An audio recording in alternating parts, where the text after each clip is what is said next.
All right, John Duncan here, Blazer Victory Podcast, UAB football spring ball, here with defensive coordinator Sione Ta'ufo'ou. Now, Sione? Yes, sir. Did I get that right? Hey, great job. Okay, Great good. job. Good. Well, first question I got for you is, you're from San Carlos, California. Yes, sir.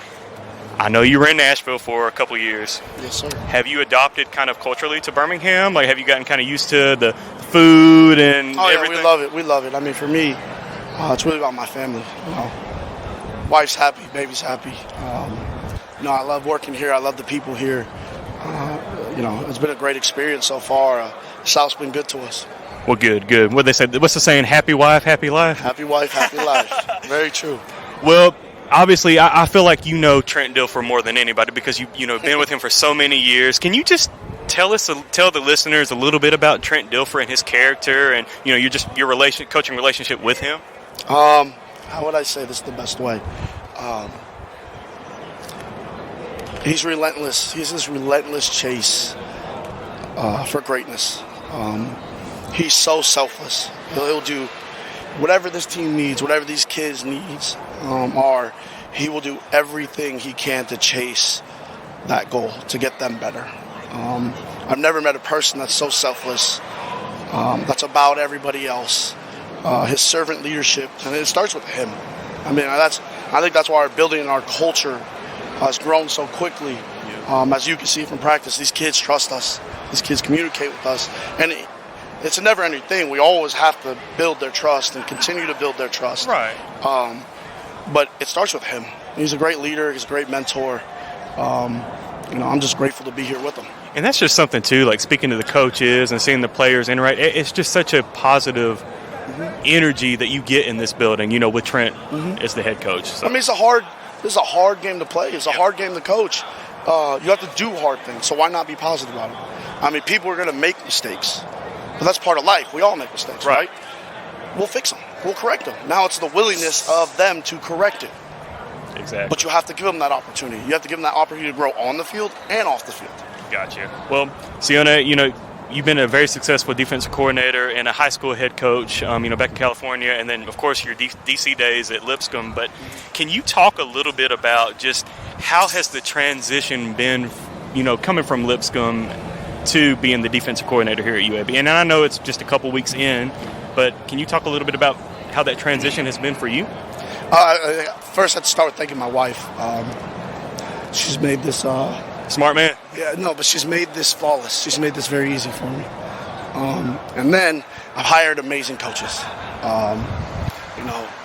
We got Miguel Patrick, Coach Hill, Coach Thompson, and then we got special team guru, DBs, holding it down for us, and the collaborative area of us all bringing our best to the table.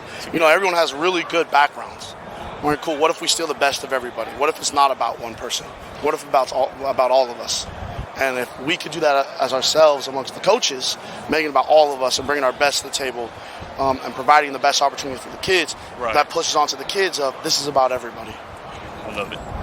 Now, kind of moving over to talk about Elite 11, I know you did that you've been doing that for, 10 years or so? 10, 12. It's been a while, yeah. So how did you first get started with Elite 11? Okay, so long time ago, okay? So this gentleman named Tom Martinez back in the Bay Area, Tom Martinez won, and as respectfully as over 2,500 games as a softball coach and a football coach called San Mateo. He coached Tom Brady when he was little, and I became a head coach at Menlo Atherton High School, and I knew nothing about quarterbacks. So we met at a camp in Hawaii.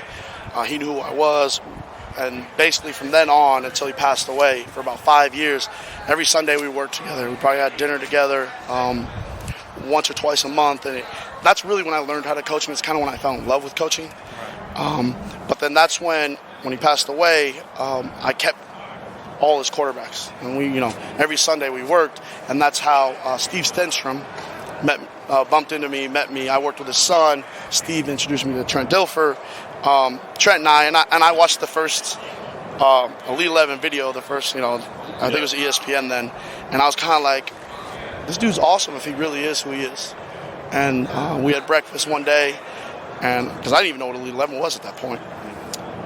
So met him, and he was exactly who he is. The enthusiasm, the energy. You can see it in his eyes. You can see the passion. You can see the passion to be great. And I was locked in. So I did it ever since then. And I know you've got a great defensive mind, but how did Elite 11 kind of shape you as a defensive coordinator? You learn offenses. You learn route progressions. You learn how quarterbacks think, how offense coordinators think.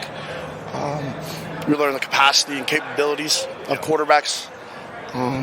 You just learn a lot of like how routes work together, how the run game affects it, what pressures the quarterback.